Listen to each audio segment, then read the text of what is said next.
obdobje vzpona NBA je bil prav z tem rivalstvom med Birdom in Magicom, med Celticsi in Lakersi. To je bil clash na večjih nivojih. Ne?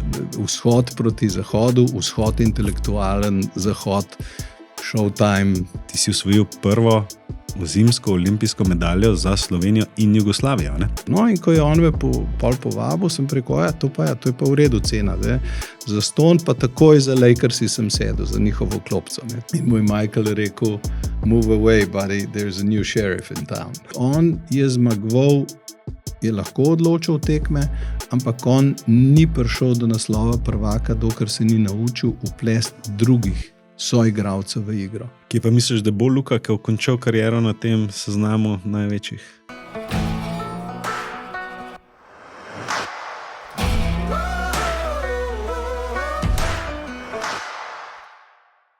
Pozdravljeni in dobrodošli v podcastu Bika za roge, kjer ponovno odgovarjamo na vprašanje, kdo je največji v košarki vseh časov. In danes bo na to vprašanje odgovarjal nihče drug kot Jure Franko. Jure, si legenda slovenskega smučanja, gledališki producent in velik poznavalec NBA-ja. In moj botar. Res je. A sem kaj zgrešil? Je bilo kaj narobe? Ja, zdaj, veš kako, vsaka ta oznaka ima eno pripombo zraven, ne? Oziroma, bom rekel tako, en podnapis. In sicer legenda, ne? Legenda mi je ta izraz, sem jaz označil že pred leti, kaj je to definicija legende. Definicija legende v smučanju je to, da ki si hočeš pancer zapet, pa se prepogneš, moraš trikrat pol po zrak gor preden do konca pancer zapreš. To je legenda smučarska.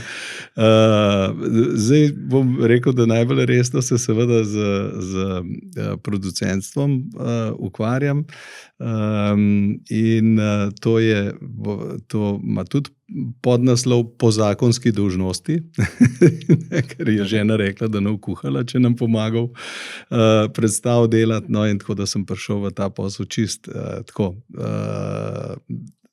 brez kakršnekoli izkušnje seveda v gledališču, organizatorsko že, ampak to je tako. Potem, kar se tiče poznavanja NBA-ja, jaz sem v času, ko sem živel v LA-ju, sem hodil precej tekme gledati, tako da zdaj pa ne spremljam več tega toliko in bom kar povedal, odkdaj to je bilo od časa, pravzaprav pol sem še spremljal, ko je Shaquille O'Neal prišel v ligo in je bil plačan $20 milijonov, takrat, ko so bili recimo Michael Jordan pa Magic Johnson pa Larry Bird, oni so bili plačani tam po 3 milijone 900, on pa še žoge na koš ni vrgel v NBA ligi in je bil plačan 20 milijonov. Takrat se mi je ta šport malo zameril, ker je šel v ene številke, ki jaz jih še napisati ne znam. Ne? In prihajam pa seveda iz obdobja amaterskega športa, tako da pri nas je bila nagrada, da si dobil zastonj piščanca pri Perutnini Ptuj, recimo. Ne? To je bilo tako. In takrat sem pol začel malo manj spremljati NBA, sem pa še hodil gledati. Tako da to je ta podnaslov tega, da sem z omejenim znanjem bolj na tisto obdobje. Botar, lahko bi bil boljši botar. No, jaz mislim, da si bil super botar, da si to tudi demonstriral kakšnih 30 let nazaj, ko smo šli skupaj na NBA tekme, ne? Ja, res je. To so bile super doživetja zame. In v bistvu tako, jaz bi rekel, da vrata do NBA, da mi je odprl moj oče. On mi je predstavil NBA, pa se spomnim, sva skupaj prvič gledala tekmo Chicago Bulls, San Antonio Spurs, pa Chicago Bulls, Lakers. Takrat se spomnim, da sem se zaljubil v košarko. Takoj za njim si pa ti.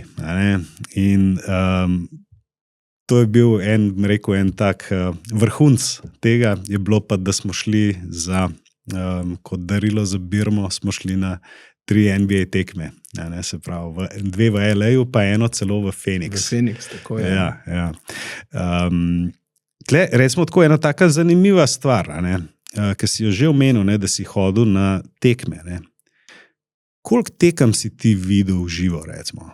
Veliko. Jaz sem bil prijatelj, ko sem živel med LA-jem in Japonsko, pravzaprav med Ameriko in Japonsko, to je trajalo kar eno obdobje 25 let. Jaz sem bil takrat prijatelj v tistem kompleksu, kjer sem živel v Los Angelesu, v Marini del Rey, kompleksu teh apartmajev, kondominiums, kot rečejo oni, ne, je živel tudi zdravnik, ki je bil zdravnik, med drugim tudi zdravnik pri Lakersih. To so tisti, ki hodijo na tekme. Richard mu je bilo ime, v glavnem.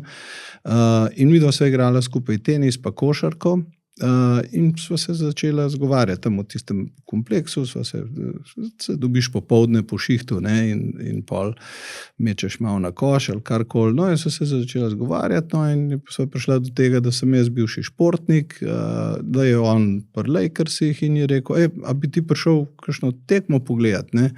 Je rekel, jaz rihtam Lakerse, ker te zdravniki krožijo, ne, je njihov en glavni zdravnik, ki skrbi zanje, ampak potem imajo pa več zdravnikov, ki krožijo po različnih športih tudi. Ampak so to v glavnem športne poškodbe in ta je bil recimo pri LA Dodgersih, pri bejzbol timu, bil je pri LA Kingsih, pri hokeju in bil je pri Lakersih. Ne. No in a bi ti kakšno tekmo prišel pogledati, sem rekel, pa bi, ne, z veseljem. Mislim, zdaj hokej me niti ni toliko zanimal, pa je takrat Gretzky prišel v Los Angeles, recimo legenda, ne, vseh legend. Wayne Gretzky je prišel za Kingse špilat.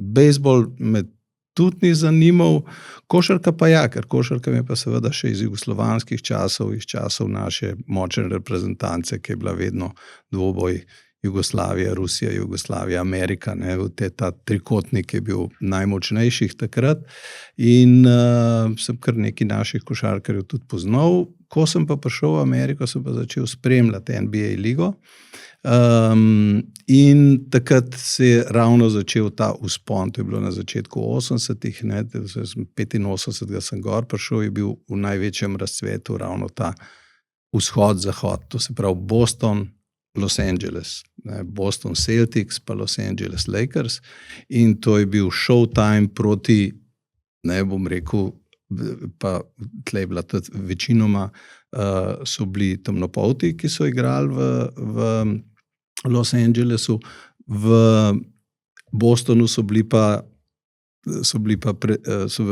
pretežno belci igrali, ne, in to je bil clash na večjih nivojih, ne, vzhod proti zahodu, vzhod intelektualen, zahod showtime, ležeren, ne, bolj jih briga. Ne. Wild West. Ja, tako, ne, medtem ko in tudi ne, ni bilo večjega nasprotja, kot sta bila recimo Magic Johnson pa Larry Bird. Ne. Magic Johnson dejansko showtime, outspoken, to se pravi govoril, se koncu hvalil, ne, ta pa zadržan, nič ni govoril, ta je pa govoril na igrišču, ne.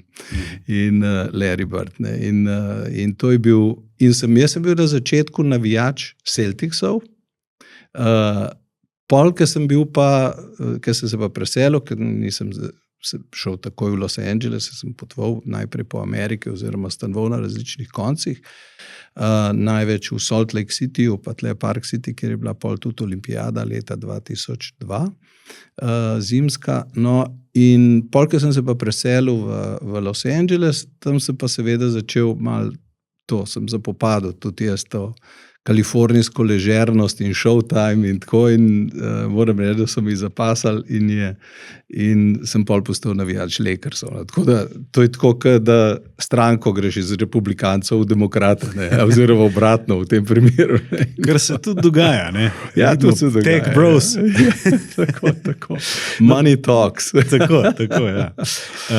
Tle sem hotel reči samo to, no, bi se jaz še vrnil na tole nazaj. Ja, prosti, ja, to so leta, ne, to se človek tako razgovori, ki ima redko priložnost pred mikrofonom biti. Zanimivo to, kar si rekel, da si Celticsih začel, pa prišel na Lakerse, ne. Ampak kar je mene tlele rekel tako, zanimiv podatek, no, se mi zdi. Možno, da si celo slovenske največ tekem NBA v živo videl v 90-ih. Ja, no, sej to je. Se ne morava zmeriti tega, ampak. Ja, jaz sem zašel malo s tem vprašanjem, ampak jaz s tem doktorjem sva se spoznala in jaz sem začel hoditi na.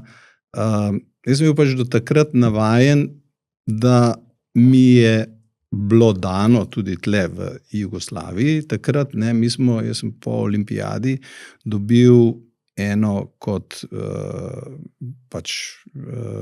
za dosežke tega nivoja.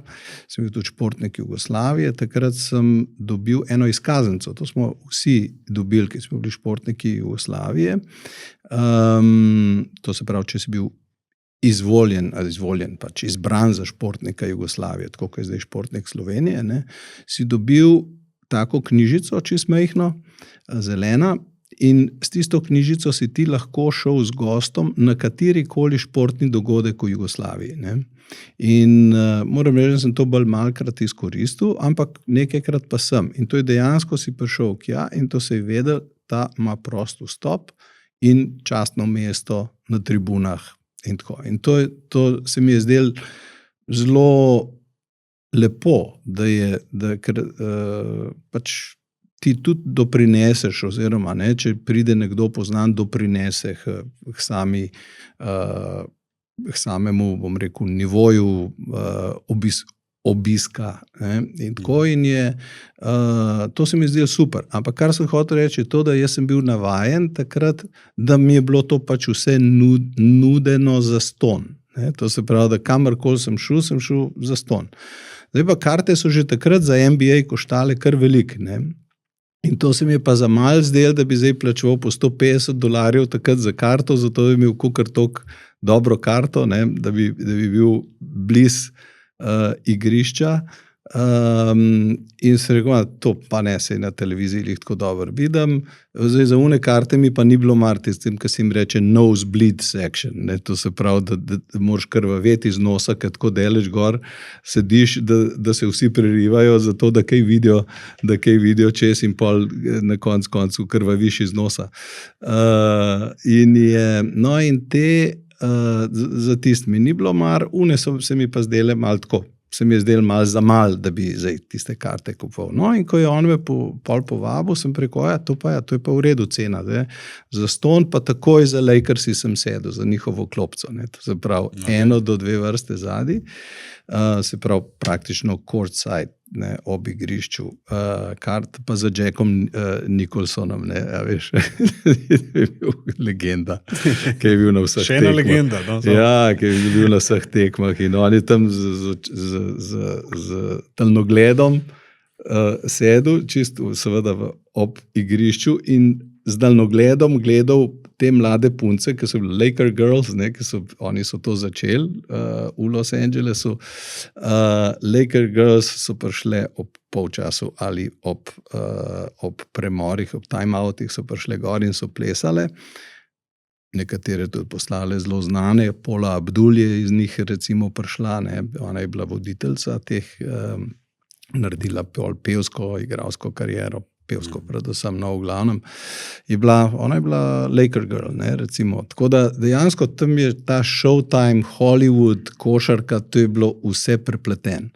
In pol sem pa začel redno hoditi, kadarkoli sem bil tam, da nisem bil na nekem potovanju, recimo na Japonskem ali kjerkoli pa že, sem bil sem bil na teh tekmah. Tako da, zdaj, koliko sem jih videl po pravic, ne vem povedati, sem jih pa videl veliko. No. In seveda play-offe pa tako, ne. Tako da sem malo tako bil pol že kot Jack Nicholson v tem smislu, da je bil Jack, zaradi njega so prestavljali snemanje filmov. Zaradi tega, da je on šel pogledati tekmo, recimo. Ne. Cela produkcija se je ustavila, ne, kar se meni zdaj kot producentu zdi nepojemljivo, tako, ja, da bi se zdaj mi en igralec zmislil, takrat pa mene ni, vse bo stalo, pa milijonska produkcija. Ne. In je bilo to tudi ena taka zanimivost. No, da je takrat. Tako da, veliko tekem sem videl, veliko tudi zelo takih, ki so bile res zgodovinske, a ne, pa te dvoboje, tako kot sem prej omenil, Lakersi, Celticsi, Lakersi, Chicago Bullsi, Lakersi koncu na zadnje sem bil, ko je bila žena Simona Noseča z našim prvim z Aidenom, ki je bil tudi tam rojen, sva šla, je bila že kar v precejšnji visoki nosečnosti, ker sva šla gledat Filadelfijo pa finale pa Lakerse. Alan Iverson je igral takrat in to je bila druga tekma. Prvo so Lakersi izgubili doma, druga je bila pa, so jo mogli zmagati, ker drugače bi bilo hiter konc, ne. In je bila zelo nervozna tekma, tako da je bil še tamal v Simoninem trebuhu je brcal pa, no in takrat je bil seveda pa že Kobe Bryant, ne. Ja, se spomnim tega finala, ker je imel Iverson tisto legendarno prvo tekmo, ne? Pa so pa Lakersi, mislim, da 4 zapored zmagali. Da ni bilo. Dobro, bravo. Ni bilo debate. Ja. No, ampak takrat sva šla pa že na svoje stroške. In ne bom povedal zaradi fovšije, koliko je to koštalo.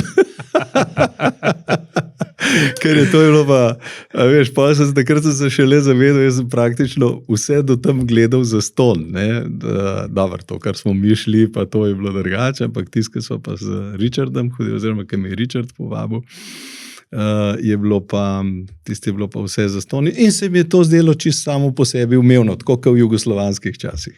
No, recimo za primerjavo, ne, mislim, da so bile karte zdaj v drugem krogu vzhodne konference v New Yorku, ki so igrali z Bostonom, da so bile karte, mislim, da tam bliz $1,500–2,000, pa to tisti nosebleed section, ne, če ga praviš, ne, medtem ko v prvi vrsti so bile pa po $50,000, taki zneski, ne. Taylor Swift varianta. Tako da, verjeten je bilo še zmer pocen to. Ja, za ston. Ne, to je res noro, kam so šle te cifre. Se pravi, jaz sem s športom mečkan, ne da sem skregan, daleč od tega, uživam, recimo, ampak tudi golf sem zelo spremljal, recimo, ne, včasih, sploh, ko sem bil v Ameriki, in sem mislil, da bom tudi v golfu nekje končal v neki organizaciji golfa, tega PGA in to, ki me je zelo privlačil, pa tudi organizacija mi je bila zelo blizu. In takrat, ko so imeli, recimo, za nazadnjo tekmo je bil zmagovalni fond, zmagovalec je dobil, ne fond, zmagovalec je dobil recimo $10 milijonov za tekmo. To je tako imenovan FedEx Cup se je imenoval. Tam sem pa rekel, mislim, to mi pa ne gre skupaj s športom, no, sej, seveda. Češ, da nima to več veze z ljubeznijo do športa. Do športa, tako, da je samo še posel. Tako, da je v veliki meri to postal in to je.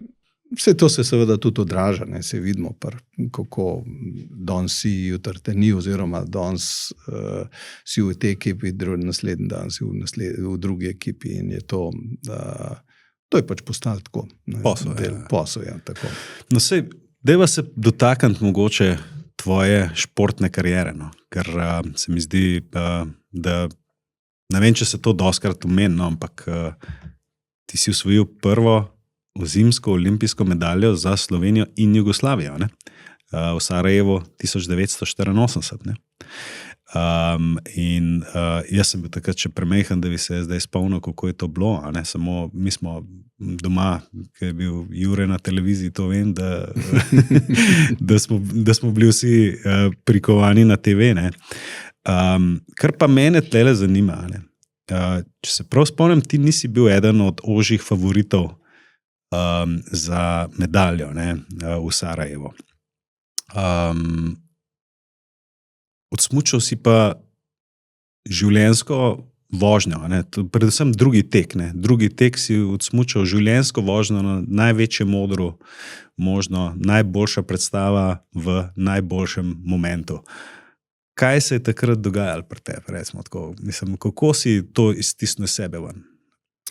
Veš, kako to je v športu, bom rekel, so sicer presenečenja, ker so lahko odraz tisoč faktorjev, mislim, lahko je smučanje šport zunaj, v naravi, lahko imaš srečo z vremenom, lahko imaš takšno in drugačno srečo z izbiro opreme, imaš srečo s tem, koliko jih ven gre na tisti tekmi, recimo, ali pa karkoli ti si pa skozi prišel, pa lahko prideš do dobrega rezultata. To, da nisem bil v krogu favoritov ožjih, to znotraj smučarskega sveta, svetovnega pokala, ni držalo. Jaz sem bil favorit za kolajno, ker sem bil v vsaki tekmi, do takrat na svetovnem pokalu sem bil med 5.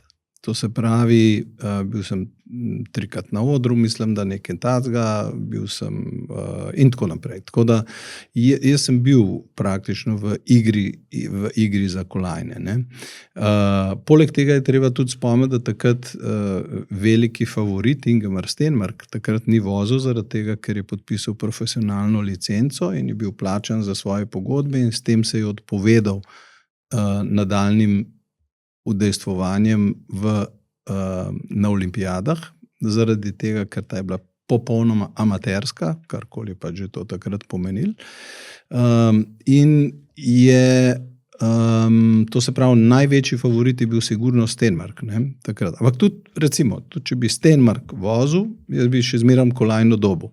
Zdaj pa ta kolajna, ti prideš na tekmo, ne prideš krke.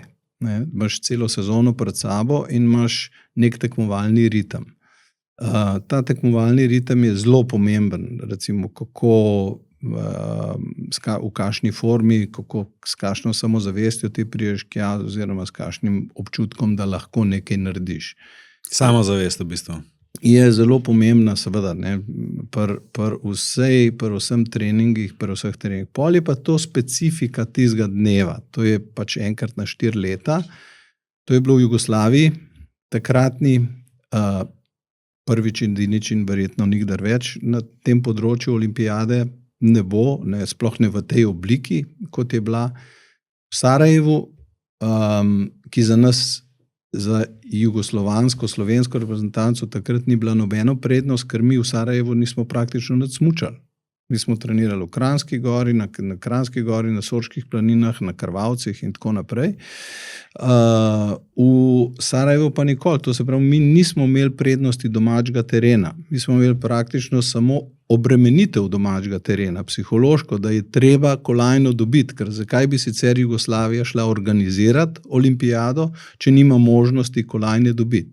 In pol je bila teža te kolajne je bila praktično na skakalcih, pa na alpincih, to se pravi na nas na smučarjih. Med skakalci je bil takrat Primož Ulaga zelo dober, on je takoj na ta prvi tekmi ga je polomil, to je bilo čist psihološko, recimo, ker je bil v odlični formi, pa vse, tudi mislim, da je zmagal en svetovni pokal tisto sezono predtem, ali kakorkoli je bil res top in je bil med favoriti in je na 120-metrski skakalnici skočil 50 metrov, kar je čist ga je polomil pač. In recimo tudi zanimiv, sarajevska publika je bila zelo, ni imela te naše alpske tradicije spremljanja smučarskega športa. Tam je bil fuzbal. Fuzbal in, dajmo reči, fuzbalska publika, ne, v tem tako, da to se je žvižgal, kepe metal, a veš, na prvo kot vse, kar se je dal, ne, tako da nam je bilo včasih kar mal naroden, ampak tako je pač bilo, to je bilo od njih iskreno, srčno in tako so pač oni navijali. In takrat, ko je recimo Ulaga skočil, bilo je tam, mislim, da nekih, ne vem koliko, 30 do 50 tisoč ljudi in ko je skočil, jaz si samo slišal tako skočil dol pri letu in se jih je polovica obrnila in šla dam. To je bilo to. Pri nas v smuča, pol je bilo seveda na smučarjih. In zdaj Bojan Križaj tisto sezono ni bil v taki formi, da bi bil konkurenčen, čeprav se je pa od njega največ pričakoval, ker Bojan je bil najbolj poznano ime v Jugoslaviji na splošno, praktično od smučanja je bil poznan samo Bojan Križaj, tako, v Srbiji, Hrvaški, Bosni in tako naprej. Ne. V Sloveniji seveda smo mi bili ekipa, ki smo bili vsi zelo poznani, to se pravi Bojan, Boris, Strel, Jože Kural, Tomaž Cerkovnik, jaz, Grega Benedik in tako. Tako da ves pritisk, bom rekel takrat, oziroma pričakovanja so bila na Bojanu, da bo Bojan pač pripeljal to kolajno. Znotraj smučarskih krogov smo pa vedeli, kje smo. In kot sem rekel, jaz sem pač prišel na to tekmo v zelo dobrem ritmu, čeprav je tam kar precejšna pauza bila, skoraj en mesec pauze od zadnjega svetovnega pokala do tam.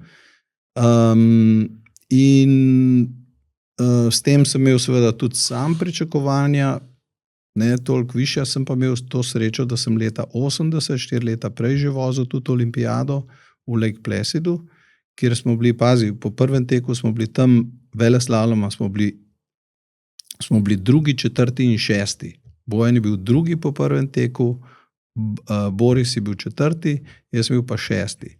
Na koncu smo bili pa četrti, 8. pa 12. In Bojan je takrat falil kolajno za 200 ali pa za 400 tinke. To zaprav, tisti bi bilo lahko že narejen, mi bi šli pol v Sarajevo po zlato, bom rekel. Ne? Ampak ta ritem je bil zelo dober, treningi so bili dobri, forma je bila dobra. V Sarajevu, ko smo prišli, ni bilo snega. Imeli smo otvoritveno slovesnost, kamor smo seveda morali iti. In po tej otvoritveni slovesnosti je bilo naše vodstvo na čelu s Tonetom Vogrincem in Filipom Gartnerjem toliko modro, da nas niso zadrževali tam v Sarajevu, da bi se tam, bom rekel, sončalo oziroma hodili trenirati kam, ker snega tako ni bilo. Ne. In so nas poslali z vladnim avionom v Slovenijo na trening, tako da smo šli v Mežico na trening, tako da smo bili čist umaknjeni od vse te medijske pozornosti, ki je bila takrat seveda skoncentrirana v Sarajevu, in smo v miru trenirali, in so to tudi druge reprezentance naredile. Mislim, da so samo Američani dol ostali v Sarajevu takrat, vsi ostali smo šli vsak na svoje trening področje domače in tam smo imeli pol eno tekmo tudi pred tem v Mežici, mednarodno sicer, ampak to so te mednarodne tekme nižjega ranga, ki je prišlo nekaj Avstrijcev, tam lokalnih bolj za mejo, koroških, pa mi smo bili kot reprezentanca tam. No, in tam smo imeli veleslalom tekmo, dost enostavna taka je bila, in zame je bila tista tekma, bom rekel, nekje odločilna, zaradi tega, ker jaz sem to tekmo projiciral pri sebi v glav, kot da je olimpijada sama. Se pravi, postavil sem se pod tisto obremenitev, ki sem jo pričakoval, vizualiziral, kako bo to izgledalo, kakšni pritiski bojo in sem jo tudi slabo odpeljal. Slabo, ker sem preveč hotel. To može biti pač v enem določenem. Sprav si dal nek tremo, ali ta slab poizkus si dal ven. V bistvu, točno to. To je bilo to in to je bilo zelo, pri meni osebno zelo odločilno, recimo, ne? Ker sem videl, česa tam ne bom smel narediti, česa pol na tekmi ne bom smel narediti, oziroma kaj bom moral narediti, da se bom temu izognil. Ampak ne glede na to, da sem slabo odpeljal tekmo, sem jo zmagal. Ne, tle v Mežici, to se pravi, sem našel reprezentanti, tisti, ki so bili zraven, sem pač premagal. Se pravi, da sem vedel, da v formi še zmeram sem. No in s temi občutki sem pol, oziroma s to psihološko sprostitvijo, bom rekel, sem pol prišel na olimpijado in imel ne samo, da sem imel svoj dan, seveda sem ga imel, ampak sem spravil spet sebe na tisti nivo, ki je bil v svetovnem pokalu do tam, ko je bila pol pauza do olimpijade. Ne. Tako da sem vedel, da bom lahko tekmo normalno odpeljal v tisti formi, kakršni sem bil. In to je bilo pol nekje odločujoče. Prvi tek izjemno težek, tista proga je ena najtežjih veleslalomskih prog takrat bila na svetu. Takrat si bil v prvem teku četrti? Četrti, tako je. Četrti, kar je bilo zelo dobro izhodišče. Drugi tek pa polni napad, ker v prvem teku jih je šlo zelo veliko ven. Tudi teke so bili med drugim favoriti, Hansen, Pirmin, Zurbriggen in tako. Jih je veliko šlo ven. Ker je bila pač težka selektivna proga, ne? In je bilo v prvem teku je bilo pomembno pač priti skozi, s čim manj napakam, in to mi je nekako uspelo. V drugem teku pa full gas, gremo, pa tiste je bila res tako, no, dobra, res dobra vožnja. Jo še kdaj vizualiziraš? Ja, sem jo, zdaj ne več, zdaj tako pogledam na televiziji včasih, ker to je seveda zdaj gledati današnje smučanje, pa da je takratne smučanje je kar, moram reči, zabavno primerjati, kako je to izgledalo. Ampak ja, tisti drug tek je bil pa dejansko samo koncentracija, pa samo na to, natančno sem vedel, kje je treba, kje odpeljati, kje linije, kje se da cajt noter dobiti, kje moraš paziti in tako. In je ratal. No, tlele se mi zdi tako, ko si omenil, se pravi, kako danes gleda smučarija, pa kako je takrat. Recimo, jasno je, da tehnologija da je šla naprej, pač smuče so hitrejše, ne vem, vsa oprema je verjetno boljša, verjetno tudi fizična priprava, da je bolj dodelana. Kako pa je s psihološko pripravo, se ti zdi? A so to prijemi, recimo, ki si jih ti uporabil tle, a je to nekaj tazga, ki je večno, ali nekaj si bil tukaj pred časom mogoče, ali kako je s tem? Veš, kako zdaj... Kako je točno zdaj v današnjih časih, vem, da delajo s psihologi, tudi takrat v naših časih smo že začenjali delati s psihologi, v naši reprezentanci smo dejansko čisto na začetku, en doktor Rojšek je bil psiholog, ki nam je takrat pomagal, ampak mi se s tem nismo tako, mi smo bili takrat, če, a veš, a z desca, ni z desca, boš, a veš, a rabe zdaj, da te bo en tam nekaj govoriti. Bili smo, bom rekel, dovolj pametni vsak zase, ne, kar ni bilo pametno, ampak bi morali sprejemati to, ampak je tako, moji občutki takrat so bili, da bi bil preveč pod vtisom tega, da se mi en poglobi v glavo, v mojo psiho in kaj bi mi pol rekel in bi bil s tem pol preveč obremenjen. In sem se temu zaradi tega izogibal.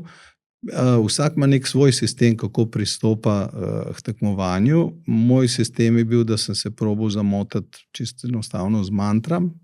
To se pravi, da zaradi tega, da zaposliš možgane, da se pol z drugo stvarjo, tako kot zdaj pridejo muziko poslušajo, recimo, jaz sem imel pač pri sebi neke mantre, to je čisto enostaven, bom tako povedal, to je bilo nekaj, kar da sem si ponavljal a veš, nekaj tazga v glav, ali pa kakšno pesem, ali pa si nekaj žvižgal, kar je marsikomu šlo tudi na živce včasih, ti nehal žvižgati klele na štartu. In s tistem sem pač glavo toliko zaposlil, da sem se lahko skoncentriral, da mi misli niso uhajale na največji probleme, ker ti misli uhajajo na rezultat, vedno. In pozabiš na pot, kako do tega rezultata prijeti. In to je tisto, kar moraš v bistvu nekje razviti, to pa seveda z leti, z izkušnjami, pa ko si zelo mlad, je to enostaven. Zaradi tega, ker takrat se ne obremenjuješ in glava ne prihaja vmes, te misli ne prihajajo, pričakovanja ne pridejo vmes. In takrat karkoli odpeleš, vse je super. Ne? In se glava vmes ne postavlja, ker glava je največji problem. Tehnično je večina teh smučarjev, ki jih vidiš v svetovnem pokalu, na najvišjem možnem nivoju. Ne? In tam pol dejansko pridejo te stvari, ki so v glavi v ospredje in tiste, ki delajo razliko. Ne? In to je bilo v našem času ravno tako. In zato je tudi bilo recimo, noben športnik ni samo v vzponu. Vedno doživi vzpon, doživi en določen padec in pol šampioni se ponovno poberejo in grejo naprej gor in dosegajo rezultate na visokem nivoju. To pa seveda pol na bazi izkušenj, ki pa ti jih konec koncev seveda ti jih lahko psihologi pomagajo premostiti, ampak predvsem mora tvoja izkušnja biti tista, ki te pripelje do tega, kaj funkcionira in kaj ne funkcionira, oziroma kaj moraš spremeniti, na kaj se moraš zbrati, na kaj se moraš, česa ne smeš razmišljati, od česa se moraš oddaliti, pa na kakšen način to narediti, zaradi tega, da se lahko dejansko skoncentriraš sam na tisto, kar je avtomatizem že sam po sebi, ker tehnično, kot sem rekel, tehnično stvari obvladaš in ti moraš sam pustiti, da to lahko pride do izraza pol na tekmi. Super, zanimivo. Zdaj bom mečkem preskočil, ampak sam to, da poveva, da ti si potem nadaljeval smučarijo tudi v Ameriki, pa potem na Japonskem, kjer si tudi še pol dolga leta poslovno deloval in dobil celo cesarski red vzhajajočega sonca s srebrnimi žarki. Ja, velika čast v bistvu. Ja, to je, bom rekel, veliko priznanje njihovo državo, ena najvišjih, ki jih podeljujejo tujcem in tujcem oni ne dajo prav, tako so precej zaprtega tipa Japonci. In tako da to je bilo kar presenečenje. To je bilo v bistvu v zvezi tudi z smučanjem, ker sem delal, gor sem pomagal delati programe za te regionalno, recimo za smučarje, kjer smo delali smučarska središča, mene so povabili, da bi pomagal pri te izgradnji in tam smo pol delali vse sorte stvari in za implementacijo tega tujka, ker če ti letovišče postaviš tam nekje sredenih krajev, je to za njih pač tujek in zdaj začnejo turisti prihajati in za to, da se to uživi v okolje, smo postavili tudi programe za treniranje smučanja. In sem pripeljal tudi trenerje, takrat iz Slovenije, par trenerjev, ki so trenirali te otroke in smo imeli tudi zelo dobre rezultate. En izmed te skupine, ki je treniral v naši skupini, je bil 4. na olimpijadi 2006 v Torinu, v slalomu, Kentaro Minagawa mu je ime. Tako da je tudi čisto za malo falil kolajno, ker naš cilj je bil kolajna na olimpijadi, kar je pa v japonskem znotraj japonskega sistema zelo težko bilo doseči, kar so smučarska zveza njihova ne dopušča, da bi neki tujci zdaj po svoje delali pa se ne držali njihove hierarhije.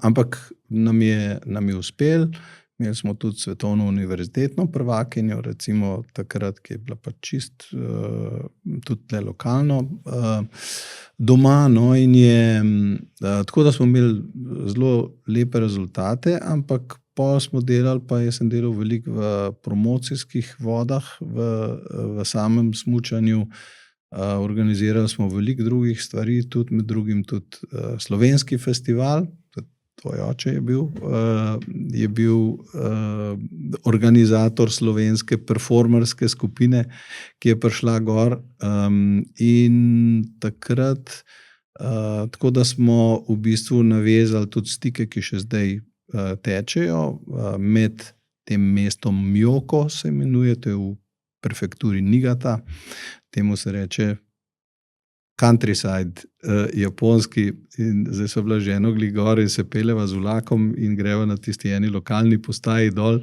in je bila ena mlada mamica z otročkom tam, pa sem jo vprašal po japonsko, kje je izhod, je rekel, japonsko govorite, se rekel, malo mečkan. In prav, kaj pa delate tle, smo prišli na obisk, pa prav, na obisk tlele, a vi veste, da tle ni nič. Tako da, to je ta countryside njihov, ampak je tako, izjemno lepo smučišče, no, kakorkoli, v glavnem, tam smo s tem mestom naredili pol tudi povezavo z Slovenj-Gradcem, sta pobrateni mesti in izmenjava med šolami še vedno poteka redno, kar je zelo lepo, tudi izmenjava študentov oziroma dijakov, in izmenjava čisto tako zdaj po teh modernih poteh komunikacije, Zoomih. Začeli se je pa čisto enostavno, tako da so iz njihove osnovne šole šolari narisali risbe, ki so bili poslani pol v Slovenj-Gradec, v Sloveniji so pa v Slovenj-Gradcu so pa tam na osnovni šoli risbice narisali, ki so jih poslali nazaj. Tako da, no, ampak to lepo cvete, no, in na podlagi teh mojih dejavnosti, ki so bili v smučanju, v konec koncev tudi v kulturi, v tej izmenjavi prijateljski med Japonsko in Slovenijo, kakor tudi v sami promociji in napredku japonskega smučanja sem dobil to cesarsko priznanje, na katerega sem ponosen, in to s srebrnimi žarki, tako da gre fajn srebrno kolajno skupaj. Pa z lasmi. Ki so bili včasih, ja. No, potem pa tebe v bistvu pot zanese v produkcijske vode, a ne? In zdaj se ti ukvarjaš že kar nekaj časa, jaz bi rekel, da vsaj 20 let, ne, verjetno? Ja, leta 2007 smo začeli. Okay. Skoraj, ja, 18 let. Prva produkcija je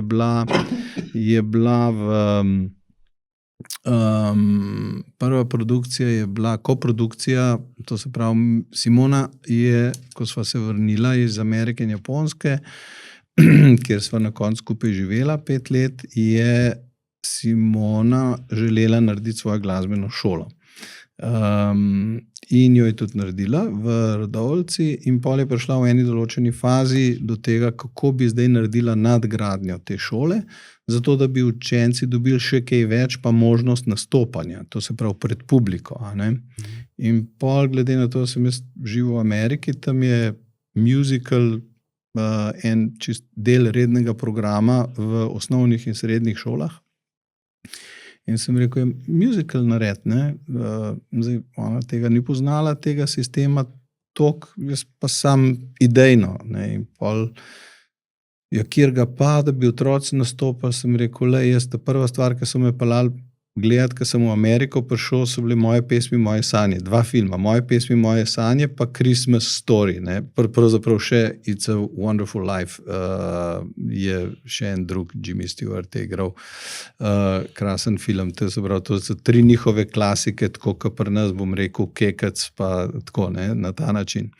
No, in sem šel to, te moje pesmi, moje sanje so res lepa zgodba o seveda avstrijski družini, ki pol pobegne med drugo svetovno vojno pred nacisti v Švico in pol iz Švico se preselijo v Ameriko, to je resnična zgodba, ne? In pol se preselijo v Ameriko, imela sta, oziroma ona je bila guvernanta pravzaprav, ki se pol poroči s tem Stotnikom von Trappom, ki je imel 7 otrok s preminulo ženo, se pravi s prejšnjo ženo, prednje preminula, no in je pol ona vzgajala te otroke in otroci so jo vzljubili, ker jih je učila petja. In pol so pa oni dejansko nastopali kot grupa v Združenih državah, zato da so se preživeli in so postali zelo popularni. No, in iz tega je pol nastal musical in jaz sem Simoni predlagal, sem rekel, tam nastopa 7 otrok, a veš, to je, pa moraš imeti za vsega, moraš imeti vsaj 1 do 2 menjavi, to se pravi, imaš cel letnik pokrita, ne. In sva letela takoj v London, pogledati se je lih produkcija začela, ta musical obstaja že 60 let drugače, ne. Se je produkcija v Londonu začela in sva šla to pogledati in je bila Simona je bila navdušena, seveda krasen musical, tam so tako velike produkcije, ne, to je recimo, kaj se vem, tam en element na odru košta 3-krat več kot cela naša produkcija, recimo, te originalne produkcije.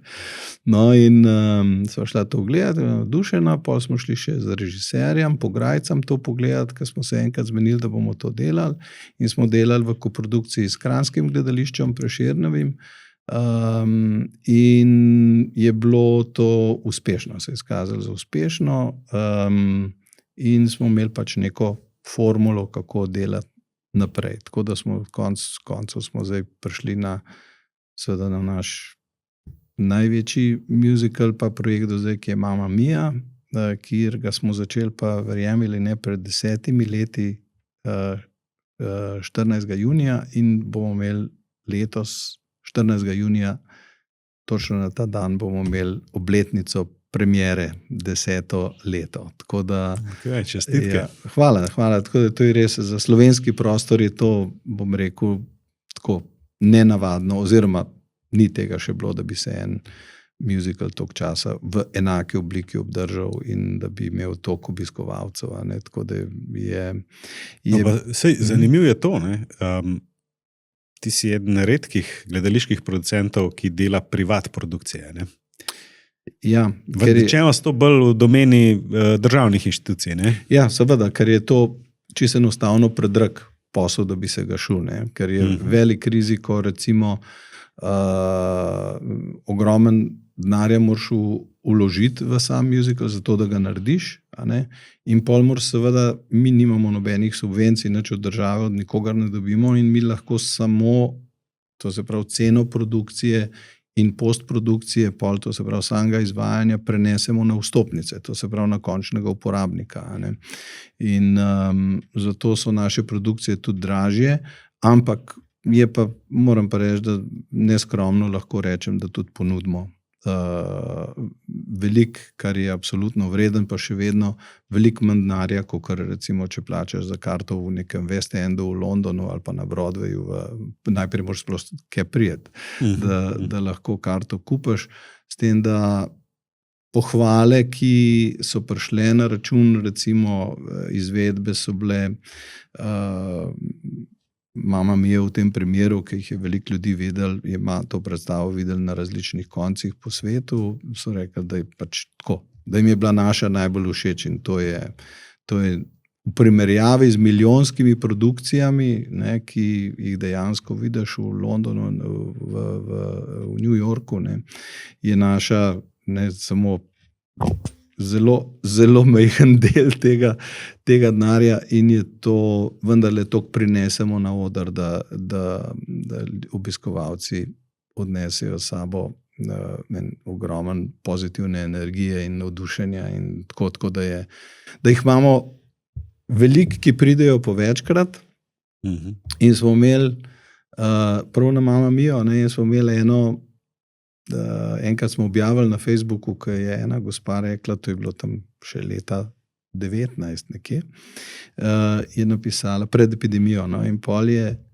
napisala, je povedala, da je bila 11-krat na Mamma Mii, ne, wow, 11-krat lahko objavimo to na Facebooku in smo objavili, no in pol pride en večer po predstavi, en gospod k meni pa reče, oprostite, nič se nočem ven metati, karkoli pa je rekel, ampak poglejte, karte sem prinesel, vsakič jo ohranim, ker grem na Mamma Mio in do zdaj sem bil 23-krat. Wow. In od takrat ima on stalno, to se pravi, je postal že kar del ekipe. No? Tako da je Bono obletnici. Ja, absolutno. In je vprašal, sem ga vprašal, sem rekel, koliko časa boste pa hodil na predstave? Ne? Sem z največjim veseljem, ampak koliko časa boste hodil? Je rekel, dokler ne zvem, kdo je fotor. Od Sofi, ne? V predstavi. Ja, jaz Mamma Mie vaše nisem videl. Videl sem pa... Povabljen. Hvala. Zdaj je malo težka junija, ker smo že zelo polni, ampak da bomo še igrali. Moje pesmi, moje sanje, no? To sem videl. In se spomnim, da je bilo res nekaj posebenega. No? Tega v Sloveniji ni, no, drugače. Se pravi, zelo riskanten posel je, to je kot eno, kot drugo je pa, seveda mi ne moramo tekmovati z gledališči v smislu, ki imajo zaposlene ljudi. Mi delamo vse z zunanjimi sodelavci, v gledališču je pa to drugače, imaš svoje zaposlene, in je izvedba zaradi tega, ker so na plačah, posamezna izvedba toliko cenejša, ne, proporcionalno, in zato poleg tega dobiš denar od mesta, od občine, od države, odvisen kakšen tip gledališča si, in nimaš nobenega rizika. Ne. Ti narediš premiero, ali bo prišlo to, ali se bo 5-krat ponovila, enkrat ali pa 200-krat, je praktično, ne, je to za izvajalce skoraj enak, ne, ni razlike. Pri nas pa tako, no, moram reči, že res prinesejo vedno s sabo eno energijo, ki se enostavno prenese, to se čuti, ne, to je ta kemija, ki se ustvari med izvajalci pa med občinstvom, in to se prenese tako kot na koncertih Murske, recimo, ne, in tako je, tle je pa muzikal je zelo težka zvrst, praktično ena najtežjih zvrsti, ker imaš petje, igro in ples, vse v enem, in zdaj slovenski prostor ne premore veliko kadra v tem smislu, ki bi to vse obvladali na vrhunskem nivoju. Ne. Jih je seveda par, ampak tako, da smo mi recimo tle se odločili pri Mamma Mii za pevski del, da je močan ženski, ta trio, to se pravi, to so Dinamitke, Simona, Alenka, Damjana, in da to močno stoji skupaj. To je Simona imela že čisto v začetku, ko sva bila še v Kaliforniji, pa sva razmišljala, kaj bo delala, jaz bi rada nekaj za Alenko pa z Damjana naredila, no in pol je to prišlo skoraj 15 let po tem razmišljanju, da se je to udejanjilo. No in takrat smo pa pol rekli, ok, jaz kot producent sem rekel, to je super, sam veste v osnovi pevke, čeprav izjemno izkušene, vsaka ima tudi neke, mislim, odrsko prezenco, tako ali tako, ampak niste pa v osnovi igralke, to se pravi, tle bomo morali zbalansirati. In smo to zbalansirali z moškim delom, ki je pa Uroš Smolej, recimo Gojc,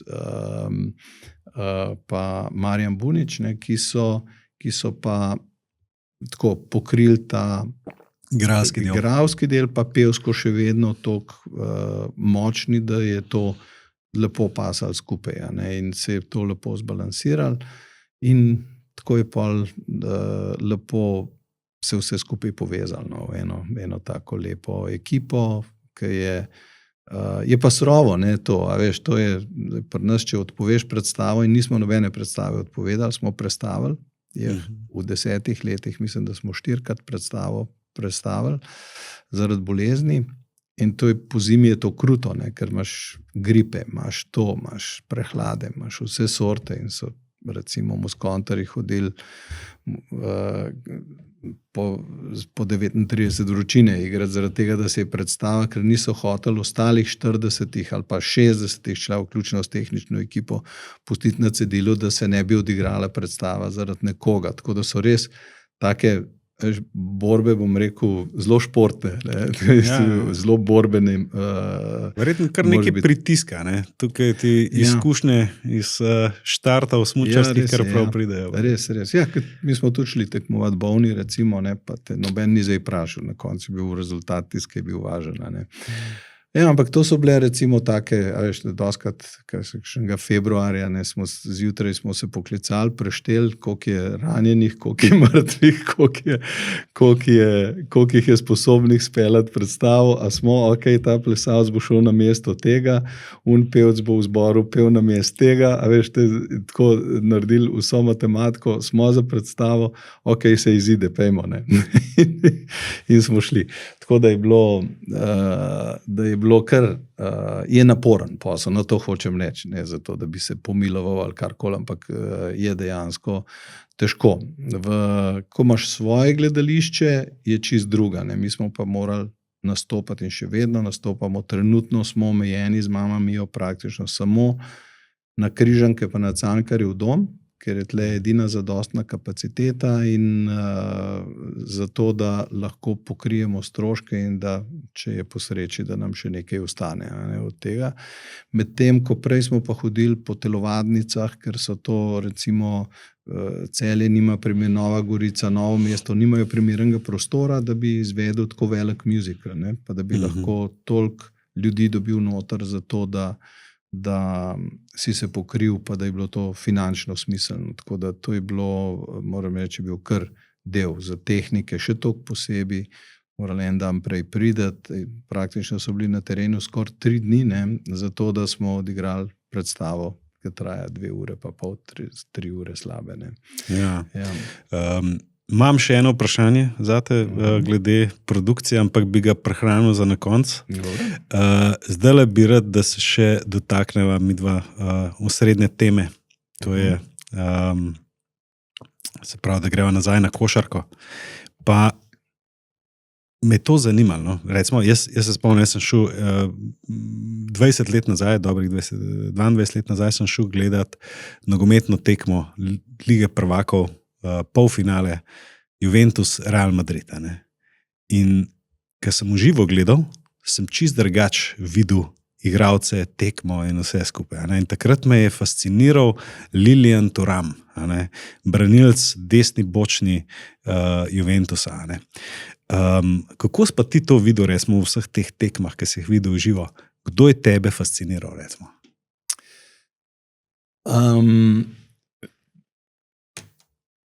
Tle je pri ekipnih športih je to čist drugačna dinamika, recimo, kakor pri individualnih, tako kakor je smučanje, recimo. Ne. In sicer je vedno, kako je kdo igral znotraj ekipe za ekipo. To je tisto, kar me je fasciniralo, recimo. Ne. In to je bilo, recimo, tle sta bila, zato se je tudi v bistvu se nekje od takrat je tudi NBA liga zrasla, je bila prav s temi rivalstvom med vzhodom, zahodom, takrat je, ne, in takrat so pol tudi, kot sem prej rekel, cene začele jeti gor za igralce in tako naprej, ne, je bilo, sta bila Larry Bird eno in Magic Johnson na drugi strani. Boston Celtics, Larry Bird njihov vodja in tle je bil seveda takrat še Karim Abdul-Jabbar, ki je bil kapetan ekipe, ne, v Lakersih, ampak se je videl, da je Magic Johnson tisti, ki vodi igro. Ne, in je, to se pravi, to mi je bilo recimo fascinantno, kako sta ona dva znala 2 stvari, ki si jih redko videl. To, da sta vpletla vse igralce v igro in da sta lahko tudi v določenem trenutku prevzela pobudo in prevzela tekmo v svojo roko ali pa v odločilnih trenutkih, recimo. Ne. To je bila zame recimo neka najvišja, in še danes se mi to zdi najvišja kvaliteta, ker je recimo tudi Michael Jordan, ko je prišel, on je bil atletsko, tehnično, vizija na igrišču, mislim, to je bilo izjemno, ne, on je bil res tako ne, še bom rekel, po tej plati sploh atletski, ne, je bil nam rekel nekaj štenk nad Birdom pa nad Magicom, ne. Ampak je recimo tudi on je zmagoval, je lahko odločil tekme, ampak on ni prišel do naslova prvaka, dokler se ni naučil vplesti drugih soigralcev v igro. In ko je pa to naredil, ne, pol je pa dobil 6 naslovov. Ne. In je to bilo, to je bila tista kvaliteta, ki sem jo tudi pol pri njemu začel, vse sem ga občudoval, recimo, ne, mislim, kaj je tako kot individualist delal, ker takrat se je tudi šport sam začel, vsi so hoteli biti Michael Jordan, to se pravi individualisti, ne, medtem ko prav Bird pa Magic sta bila pa tista, kjer je bila ekipa pomembna. Ne, to se pravi, in sta ustvarjala prstane. Ne? Tako. In to je bilo kar je bilo meni najbolj fascinanten, da so to in kaj je bilo treba, sta pa prevzela, pa je vrgel tisto žogo, ne vem, kje pa je šla nota. Ne. In to mi je bilo, mislim, da je tudi nekaj, kar se bo moral Luka Dončić še naučiti tudi z Dallasom, ko je bil, ne, pri Dallasu, mislim, da je ta štenga še vendar mu manjka v njegovem razvoju, kako bo zdaj pri Lakersih bomo videli, ne, to je moja bivša najljubša ekipa, tako da, ampak drugače pa, ja, to so bile recimo te kvalitete, ki sem jih jaz najbolj občudoval in tako nekako pol tudi, bom rekel, veličino enega košarkarja oziroma ene ekipe pol nekako sprejemam, jo doživljam oziroma ocenjujem. Ne. No, tle je zanimivo, da si omenil Dončića, ne? Ker njega se omenja v isti sapi, ali pa rekel tako, se ga primerja ravno z Magicom, Birdom, pa te starjane pare, smo skoraj triple-double imel povprečje, ne zdajšnjo sezono, ampak lansko sezono. Ne? Tako bi si človek mislil, da vsem, da on vključuje svoje igralce, a ne? Ampak ti tega ne vidiš tako. Ne, jaz to mislim, da je tle še prostora, no? Da je tle kar precej prostora za napredek. Čeprav ja, statistike ne moreš zanemariti, ne, če ima na vsaki tekmi po 10 podaj, to je veliko, ne. Ampak po drugi strani pa mislim, da bolj v teh ključnih momentih, ne, ali pa ključnih momentih, ta obdobja, ko tekma visi nekje na neki nitki, je on preveč tisti, na katerega se vse polaga. Okay, se pravi, da bi predal prostor še komu drugemu v določenih trenutkih. Tako, ja.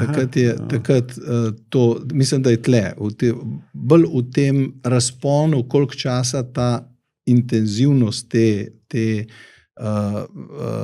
te odgovornosti pri njemu traja, ne? Da se mi zdi, da je predolga, da bi oziroma se jo da rešiti. Se da rešiti, bom jaz zdaj povedal, kaj se da rešiti. Na ta način, da je pač ostali del ekipe bolj vključena. Ne. In zdaj bo zanimiv pri Lakersih tudi videti, kako se bo ta ekipa zdaj razvila, ne, ker je LeBron seveda še zmeri izjemen, ne, to je res pri teh letih. To so take izjeme športne, ki jih kot športnik bivši gledaš, pa rečeš, wow, ne, kaj se, mislim, pri 18 letih so mi že zdravniki rekli, da mogo nehati zaradi okvarjenih kolkov, ne, ali pa smo pa še ustrajali do kolajne do 21-22 leta, ne, pa več pa ni šlo od tam naprej. Ampak zdaj ta dolgoživost, ne, ta dolžina kariere, kako je, če gledaš enega LeBrona Jamesa, če gledaš enega Djokoviča, če gledaš enega kasaja, recimo, skakalca, veš, dobro, zdaj že pač ne toliko, da že ne, ampak dokam je uspel, koliko skaka ta življenjska doba. Tom Brady, recimo, ne, bil Ja, tudi, ne, še tako, pri 40 osvajal. Ja, Super Bowl. Tudi v sumo, recimo, sumo tudi spremljam japonski, ker sem se ga gor, ta njihov tradicionalni šport in je tam tudi en že čez 40 let, ne, pa tam je že bolj tako zdravstveno nevarno, ker je toliko časa ima to prekomerno težo, ne, ima toliko časa, da je to zdaj, koliko to vpliva na čist sam na holesterol, pa na to zdravje je druga stvar, ker oni sumoborci so dosti mladi umirali, prav zaradi srčnih težav in tega, čeprav so bili v izjemni, mislim, pod tem salom, ki ga vidiš, ki ga morajo imeti za to, da imajo težo, ne, so izjemno mišičasti, hitri, okretni, mislim, trenirajo še pa še, ne, ampak tako, je pa, so dosti mladi umirali, tako, tradicionalno, zdaj pa ne, zdaj pa pol po karieri shujšajo in pol živijo normalno, bom rekel, življenje naprej, ne. Pa to je zelo eliten šport, ne, na Japonskem, ne, tako se ne da kart dobiti, tako. Ja, zdaj sem hotel jeti, ker sem bil na zadnji gora, ne, in sem rekel, ok, bomo šli to, pa bomo šli še sumo pogledati, tudi tako, ker me organizacijsko zanima zaradi našega posla, pa tako, in kako to zgleda čist konkretno v tem smislu, torej jaz sem šel 1 uro po tistem, ko so šle karte za 15 dni v prodajo, ni bilo nikjer več karte za dobiti. Nič. To se pravi, 15 dni traja turnir, leta veliki, turniri, ki so na leto, in je bilo, ne vem, v kolikih minutah je bilo razgrabljeno vseh 15 dni. Ja. Tako da, ja, imajo pa zdaj oni recimo tudi, dobro, to je čist druga tema, ampak veliko tujcev, kar v sumu. V sumu. Mongolci so izjemno dobri, oni imajo tudi tradicionalno to rokoborbo njihovo, ne, in so pa Havajcev je bilo tudi kar nekaj predhodno, Akebono je bil en največjih njihovih to se pravi teh grand championov, no, veliki šampion, najvišji Yokozuna se imenuje, ta najvišji rang, ki je bil Havajc, ki je še vedno Havajc, ampak je že nehal kar nekaj časa, no, on je prav bil tudi, ko so prišli, so imeli na otvoritvi leta 98, ker, to se pravi na olimpijskih igrah v Naganu, sem bil jaz tudi v organizaciji zraven, zimskih, so prišli cela ta najvišji razred oziroma rang teh borcev, sumoborcev in so naredili tak ring, ta njihov borilni, ne, v sredi štadiona, kjer je bila otvoritev in so oni prišli praktično goli, sam s tistim predpasnikom spredi, in je on, ki je bil Akebono, Havajc, ne, je izvedel ta začetni ritual tega očiščenja zlih duhov in slabe energije, ne. To se pravi tako, to je bilo en najbolj pomembnih delov te otvoritvene slovesnosti, ne, takrat. In to je, tako da ja, oni so veliki tradicionalisti in to je pač šport, ki izhaja ne vem točno, kdaj se je začel, ampak mislim, da grejo tam v prvo tisočletje. Tako. Sam, oni, tako, sem imel občutek, da so zelo ekskluzivni glede tega, ne, da sem mislil, da samo Japonci tam tekmujejo in konc, a to je pa zdaj neka novost, da se še Mongolci pa Havajci vključujejo? Ja, saj so tudi Ukrajinci zdaj, recimo. No to me zanima, saj za Ruse vem, no, da so zelo močni v tej rokoborbi, ne.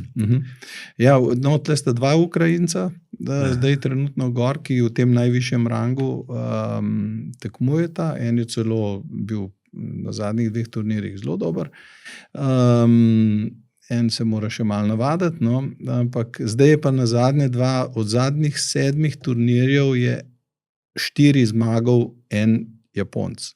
In trenutno je samo en Yokozuna, ta Grand Champion, najvišji rang, ki pa se ne določa samo z rezultati, ampak tudi z odnosom, z osebnostjo, to je v bistvu ocena, ki jo pol dobiš in postaneš. Seveda moraš imeti v prvi vrsti rezultate, ampak ni nujno, da ti rezultati zagotavljajo že ta rang. Tako da, no in zdaj je Japonc je zmagal 4 turnirje od 7, to se pravi, da se absolutno tudi tega zadnjega zdaj v mesecu maju, ki je bil in je zdaj on kandidat za Yokozuno. In to je Japoncem seveda zelo veliko, ker trenutno je Mongolc edini najvišji rang. In to je njihov nacionalni ponos, da je zdaj to Onosato se imenuje. Onosato ima ta borilno ime. Je nastopa kot Onosato, sicer pa pol, ko spremeni rang, si pa tudi ime spremeni. Tako da to gre nekako po tej hierarhiji gor. Tako da ja, takle se gremo. Zdaj, veš, z leti malo na teži pridobiš, pa te bolj zanima, kaj še lahko delaš. No, tole mi je bilo zelo poučno, no, tole, ki si zdaj povedal. Ne? In tlele me zanima tvoje mnenje. Ali, naprej, pri individualnih športih, večinoma se da zmeriti, kdo je boljši. Pri smučanju tisti, ki ima boljši čas. Pri tenisu je že mogoče malo več tega nekega subjektivnega, ampak še zmeraj imamo Grand Slame, ne vem, koliko časa je nekdo preživel na lestvici, na prvem mestu. A se tebi zdi, da bi za to rekel veličino igralca, ali se gleda rezultate na terenu, se pravi izključno športni del, ali se gleda tudi off the court, se pravi, kaj ta človek dela, kako se prezentira in vse skupaj, tako kot Yokozuna, naprimer, ne. A ti tudi ta vidik daš v enačbo, naprimer? Absolutno, ja. Absolutno, ja, čeprav moram reči, da recimo kot opazujem, kot zunanji opazovalec, ko ljudi ne poznam. Zdaj je recimo čista, to se pravi, ves ta krog, ki se naredi okrog nekega šampiona, nekega vrhunskega košarkarja v tem primeru. Od menedžerja, publicista in tako naprej. To so vsi ti, pa ne samo v košarki, seveda v vseh športih je zdaj to, ker je to pač postal tako velik posel, da ne smeš, moraš biti politično korekten, zaradi tega in mislim, da se tle v veliki meri ta osebnost se izgubi, mi izgubimo kot opazovalci, izgubimo stik s to osebnostjo. Tudi v smučanju. Tekmovalci grejo vsak v svoj avto, včasih smo šli v kombi, mi smo se na treninge vozili z avtobusi, ker, veš, tle v Ljubljani mestni promet in Franko, kako skaj, veš, gremo enega spit. To je bilo tako, smo bili del ljudi in tam je pač ta iskrenost prišla skozi. Ljudje so te poznali ali pa so mi vsaj občutek, da te poznajo. Mi imamo zdaj navidezen občutek, da poznamo te zvezde športa, ampak poznamo v glavnem samo po tistem, kar vidimo, kako se obnaša na igrišču, recimo. Tle dobimo nek občutek karakterja, ki pa je seveda dostikrat zgrešena percepcija, ker ti si tam pod presijo. Mislim, kako zdaj vsak človek vemo, da čist drugače deluje v enem okolju pod pritiskom ali pa brez pritiska. Ko boš te ljudi srečal, ki recimo zdaj meče stvari na igrišče, ki jih boš srečal v vsakdanjem življenju, da so čist super mirni ljudje in izjemno prijetni, lahko. Ali obratno, ali pa obratno. In mi dobimo to pač, kar ta krog okrog njih predvsem želi ustvariti in imidž, ki ga želijo držati, zaradi tega, da je to pač, da ima marketinški potencial, od tega, da se prodajajo britvice za britje, kot jih je Vlade Divac, ki je prišel.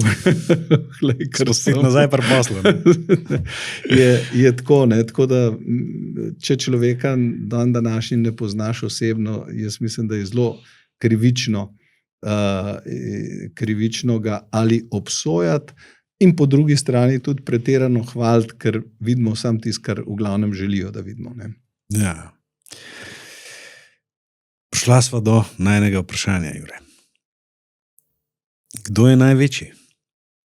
Ja, to se vrnem na prejšnji del, že bom rekel, opisa. Ne? Zame so največji dejansko te, ki so uspeli, ki so izjemno močni posamezniki in ki so uspeli ekipo vključiti zaradi tega, da je bila zmagovalna ekipa. In je bila ekipa v ospredju, oni so bili tam takrat, ko je bilo potrebno, da so dali piko na i, recimo, ne? Za kar so mogli biti seveda izjemni že v sami osnovi. Tle, kdo je bil največji, je s tem vprašanjem se pravzaprav niti ne ukvarjam, zaradi tega, ker vsako obdobje ima svoje, bom rekel, zakonitosti, ima svoj princip delovanja in se ga težko primerja z drugim obdobjem. To je tudi, če reče zdaj, bom se na smučanje vrnil, recimo. Stenmark je imel 86 zmag v smučanju, Šifrinova jih ima zdaj čez 100, ampak takrat, ko je Stenmark vozil, pustimo, da je on vozil samo 2 disciplini, ampak takrat so bile samo 3 discipline. Zdaj je disciplin slalom, veleslalom, smuk, alpska kombinacija, paralelni eventi so, ne, pa super veleslalom sem pozabil, ne, tako zaprav, 2krat več je disciplin in zdaj seveda je tudi lažje priti do, če si majčkeno bolj versatilen, ne samo na 2 področjih, kot je bil Stenmark, ne, je, bom rekel, dosti lažje prideti do tega števila zmag. Mislim, klobuk dol, vsaka čast. Več poizkusov je, ne? Več poizkusov imaš, da dobiš več zmag. Tako, tudi več tekem je, ne, samih posebej. In je to tako kot, no, v glavnem, tako da je, jaz mislim, da je tle pol mal nefair te stvari primerjati. Ne? Zato je vprašanje, največji v smislu, kdo je relativno, a ne? Pa recimo, da je to mogoče v primerjavi z njegovo konkurenco, a ne? Ali tako. Če ne vem, tako, kako ti to vidiš? Ja, jaz bom zdaj čist prvo mesto bom težko dal, ker sem bil največji fan Larryja Birda in največji fan Magica Johnsona, ne, in pol največji, pač, ne.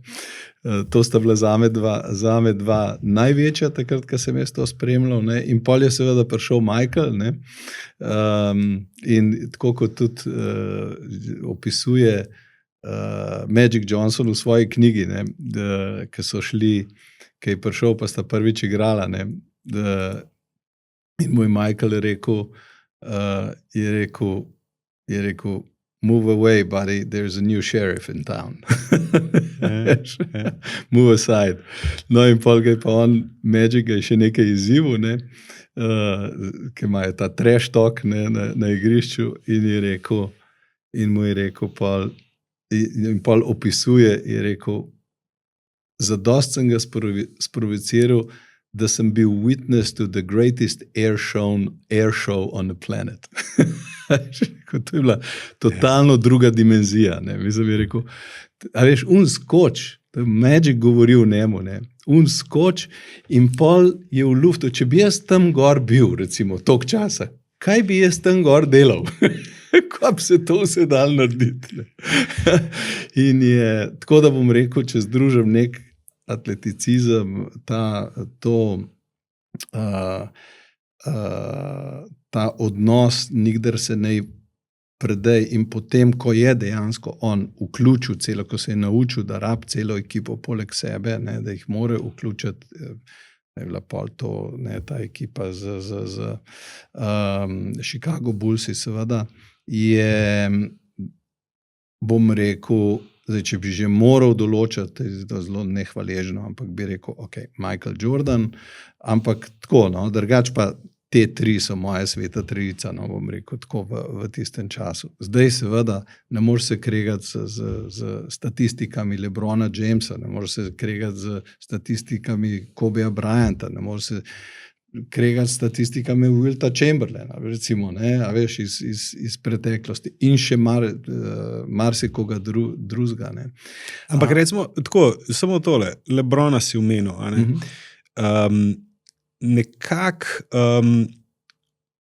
Nekako se mi zdi, da on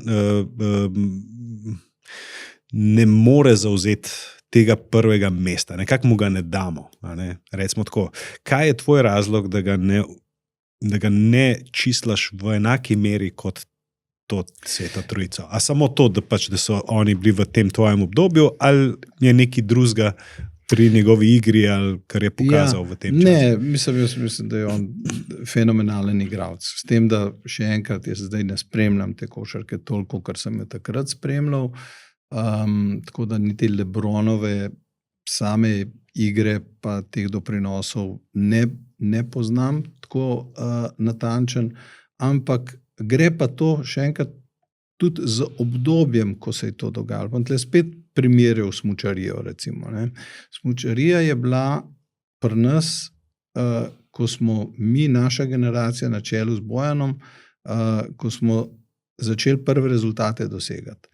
Prva zmaga v svetovnem pokalu, prva medalja na svetovnih prvenstvih, prva medalja na olimpijskih igrah, a ne. To je bilo, vse je bilo nekak in pol ta razcvet, ki je šel recimo na koncu na dvoboje med Rokom Petrovičem in Bojanom Križajem, ki sta bila prva dva v Kranjski Gori, je bilo samo vprašanje, kdo bo zmagovalec svetovnega pokala skupno, ne. Mi sta pol med sabo obračunala tam, mislim, to je bila evforija med ljudmi, ki je dan današnji, se je ne da ponoviti, ker je bilo vse prvič.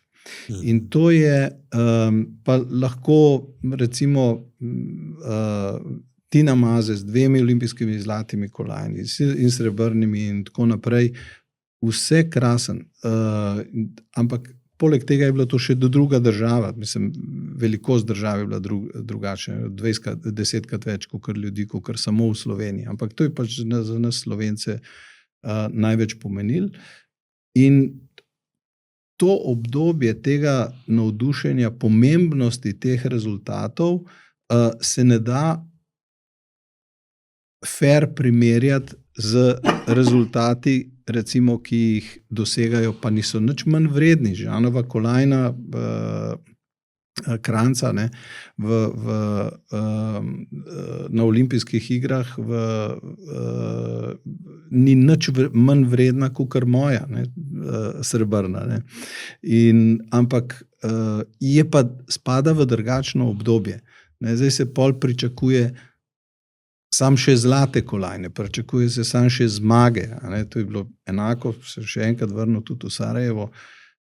Ko sem jaz dobil srebrno kolajno, se je od Bojana pričakovala samo še zlata kolajna, ne. To je bilo takoj, apetiti zrasejo, ampak hočem reči, spadalo je pa to v neko obdobje, kjer je bilo vse na začetku in v vzponu in je bilo zaradi tega toliko bolj čustveno nabito, a ne.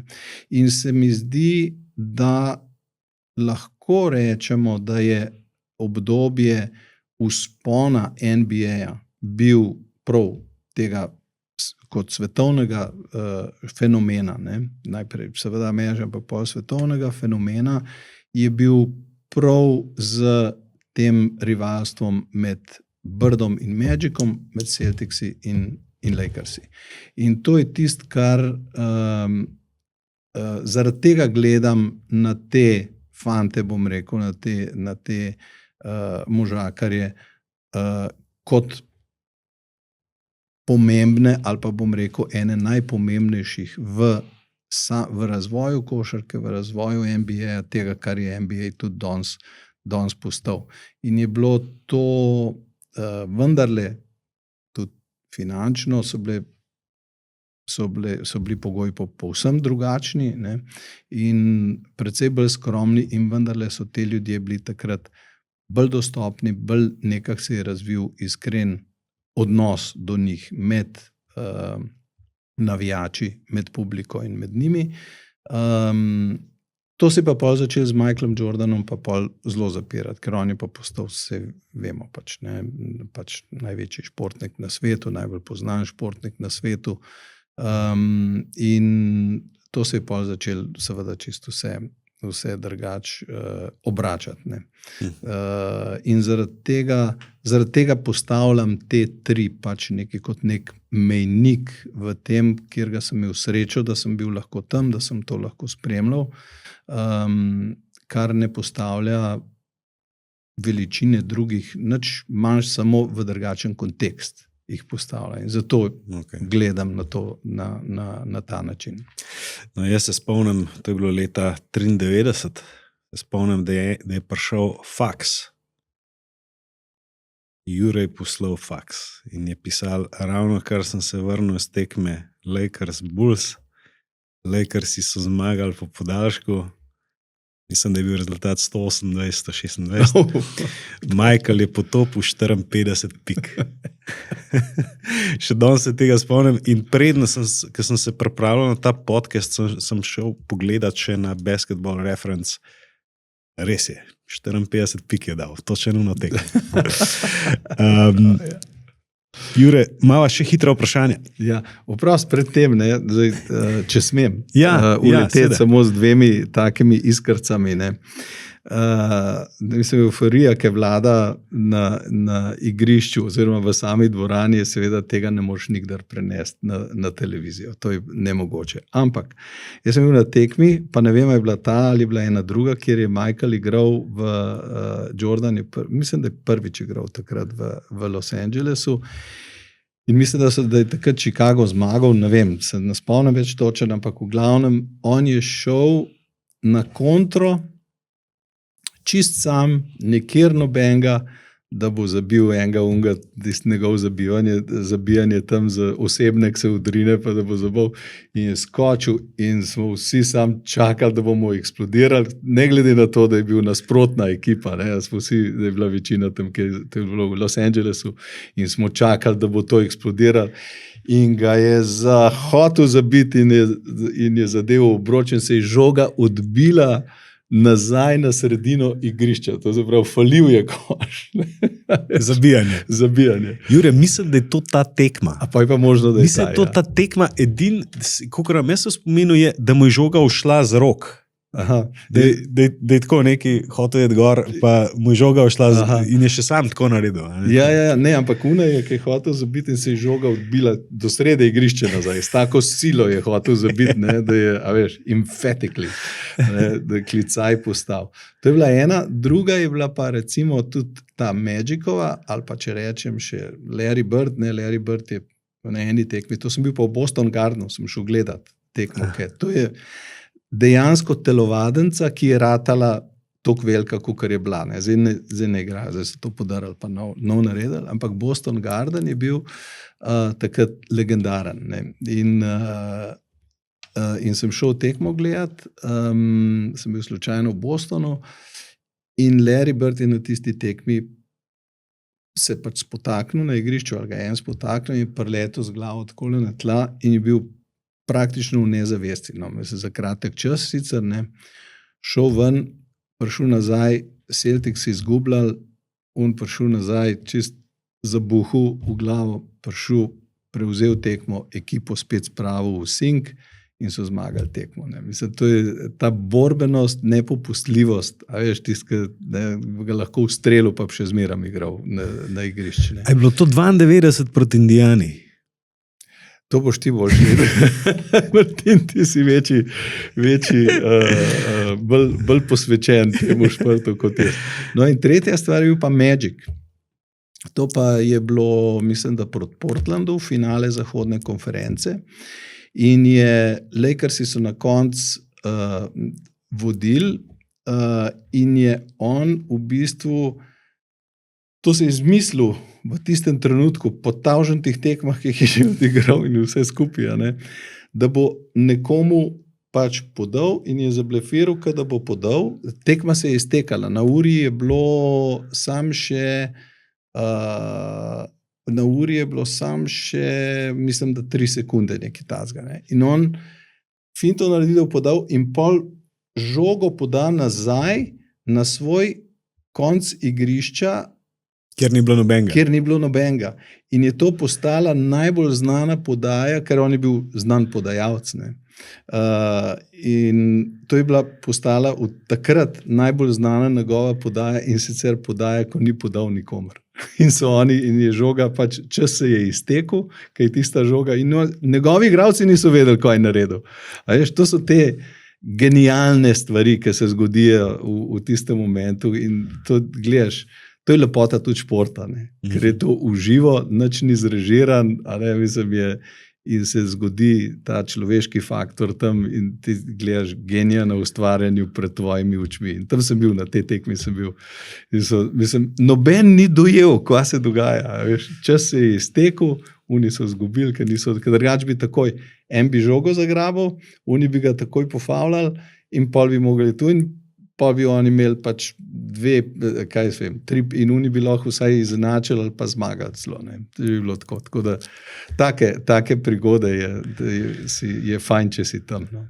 No, jaz sem si tudi to zapomnil, da si bil na tej tekmi.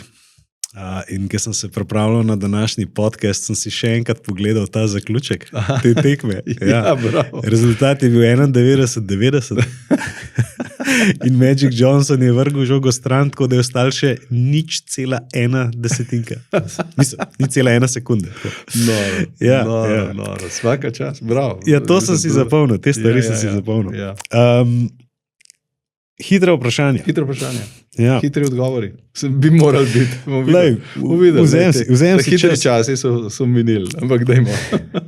Najljubša NBA tekma, ki si jo uživo videl? To je bila ta. Portland. Šesta tekma. Portland Lakers, 91, zahodne. So zmagali. Prav zaradi te poteze. Ja. Tako, ja, to je bilo to. Največji uspeh slovenskega športa, tako rečemo. Največji uspeh slovenskega športa, po tvoje?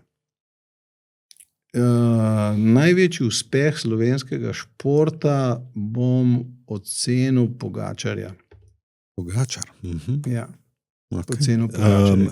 Govoriva o Tour de France ali govoriva cel njegov ja, ker mislim, ta njegova dozdajšnja, pri tem, da je seveda še izjemno mlad. Zaradi tega, ker je to tudi, govorimo o športu, s katerim se ukvarja ogromno ljudi. Ne? In jih ogromno ljudi trenira po celem svetu, razširjen je po celem svetu. In to se mi zdi tako, na individualnem nivoju se mi to zdi tako. Drugač pa seveda slovenska košarka, škoda olimpijade seveda v Tokiu, ne, tiste Batuma v tisti zadnji sekundi, ker bi bili sicer v finalu, ne, ampak seveda evropsko prvenstvo. Tako da na ekipnem nivoju bi to postavil najvišjim. Okay. Kaj je največji what if košarke? What if? Misliš kot igralec ali kot... Ja, ali ne vem, neka tekma, ki se je drugače odvila kot zaradi ene poteze ali kaj tazga. Mislim, da je pa teh veliko. Ali pa recimo karijere, pa recimo prestopi take zadeve. Ne, veš, recimo, da se vrnemo na Dončića. Ja. Da se vrnemo na Dončića. Zdaj sem malo to bolj sledil, kako se je to odvijalo, in tle se mi zdelo, da je bil najbolj primeren, kaj če Dončića ne bi zamenjali, ne? Kaj bi se z Dallasom dogajalo. In tle se mi je zdelo, ker seveda bilo je ogromen kritik, bilo je ogromen ljudi praktično na ulicah, ne, kar redko vidiš, kar je velik poklon njegovi pripadnosti. Ampak zdi se mi, da tle je bil najboljši odgovor, za kjer ga bomo izvedeli šele mogoče čez 5 let ali pa čez 10 let, ne? če je to dejansko bil razlog, da bojo pač na novo zgradili ekipo, ki ne bo zgrajena okrog Dončića. Ampak mi je pa odgovor, ker je bilo toliko teh kritik na ta račun, pa razprav na ta račun, Charlesa Barkleyja pravzaprav bil najbolj blizu, ki je rekel, samo Dallas ve, zakaj se je tako odločil. Mi vsi ostali lahko špekuliramo, ampak samo oni vejo, zakaj so se tako odločili in zakaj so Luko zamenjali. In mislim, da je to daleč najbolj res od vseh špekulacij. Prav ali narobe, ali kakorkoli pač sprejet, ampak what if Luka had stayed in Dallas? We will never know. Ja, recimo, ena taka moja zanimiva je, what if, kaj bi bilo, če bi Shaq ostal v Orlandu? Da ne bi šel v Lakers. Ja. Kako bi to vplivalo na Jordanov legacy? A bi bili 3 naslovi zapored še zmeraj? Tako se mi zdi tako. Ja, tam je bila kombinacija z Bryantom, je bila ona dva sta bila pač tista, ki sta mogla tudi te svoje razlike dati na stran, ker se nekako nista najbolj poklapala. In se spomnim, ker je Kobe Bryant je z očetom živel v Italiji, da nekaj časa, mislim, da je on bil v vojski tle v eni od teh baz in tam je začel tudi košarko igrati in Kobe je znal tudi italijansk. In je pol rekel, na koncu, ko so prvič osvojili, pa so rekli, kako sta to zdaj dala te razlike, kako sta jih premostila, in sta bila tako objeta in je Kobe rekel, tako objeta in je Kobe rekel, la unica cosa importante è vincere. To se pravi, edina važna stvar je zmaga. To se pravi, pustimo vse te najne razlike, važno je, da smo zmagali.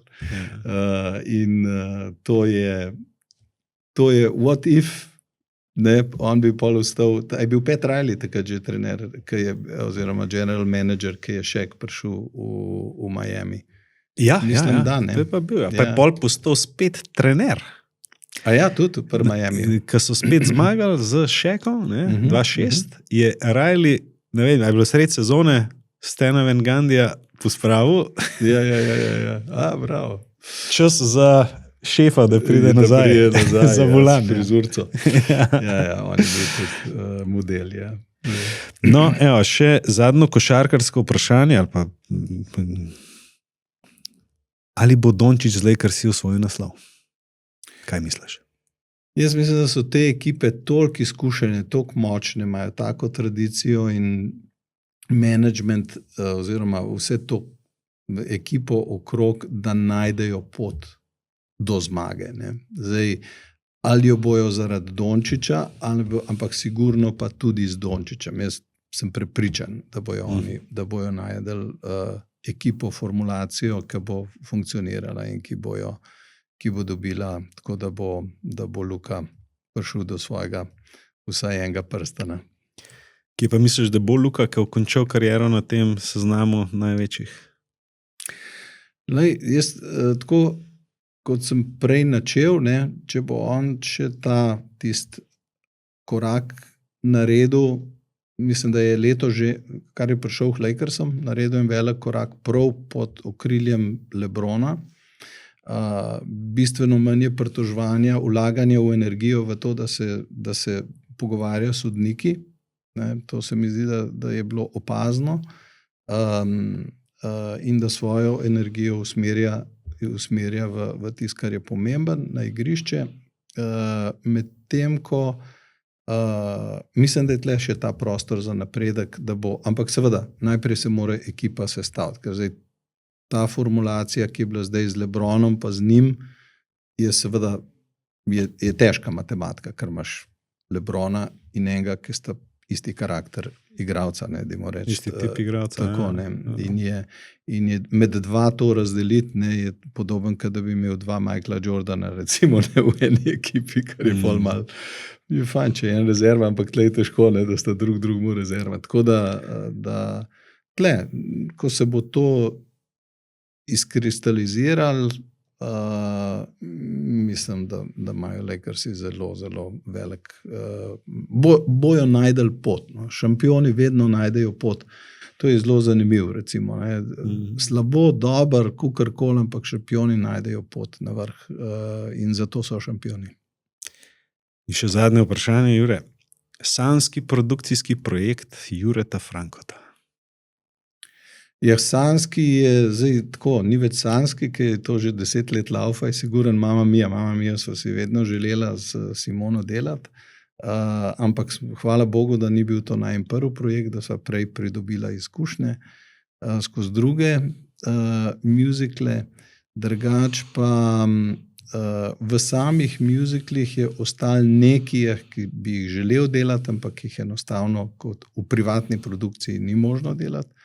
Ko producentov nisem uspel prepričati, ampak je kar nekaj takih muziklov, ki bi jih rad delal. Eden je z naslovom Producenti. Okay. Ja, Mela Brooksa, ne, ki je odštekan totalno. Se spomnim filma. Ja, no in to je tudi en tak, ki sem ga v Londonu videl, pa mi je bil zelo, zelo všeč. Drugač pa tako, en tak bolj se mi zdi, da bi bil lahko zelo, da bi imel velik potencial, en tak vse slovanski, ne jugoslovanski, ampak tak slovanski musical kot protiutež tem zahodnjaškim musicalom, kar imamo na tem področju, tle govorim vključno seveda čist slovanstvo kot ne, slovanski narod. Mislim, da je toliko ogromno enega kulturnega izročila, toliko ogromno ene odlične muzike, toliko izvajalcev, recimo, ne, da tudi, če bi to morali na koncu poangležiti, ne, oziroma da bi morali prevesti, mislim, da je en tak, ampak to je seveda tako, sanski projekt, tako, kot smo rekli. Točno to je. Ja. Točno to. Jure, najlepša ti hvala, da si se oglasil danes v studiu za to čudovito epizodo. Hvala, v veliko čast mi je. Sem pa izredno impresioniran s tvojim poznavanjem košarke, statistike, delčkov sekunde, kaj se je kdo zgodil, akcij, ki so, in sem vesel, da sva tudi v botrstvu nekako, ne, da se je nekaj prenesel po tej vladi. Ja, to samo meni, Jure, da si bil boljši botr, kot si mislil. Hvala, Jure. Preveč sem bil okol. Hvala tebi. Gledalci in poslušalci, hvala, da ste bili z nami danes. Se vidimo naslednjič. Živjo.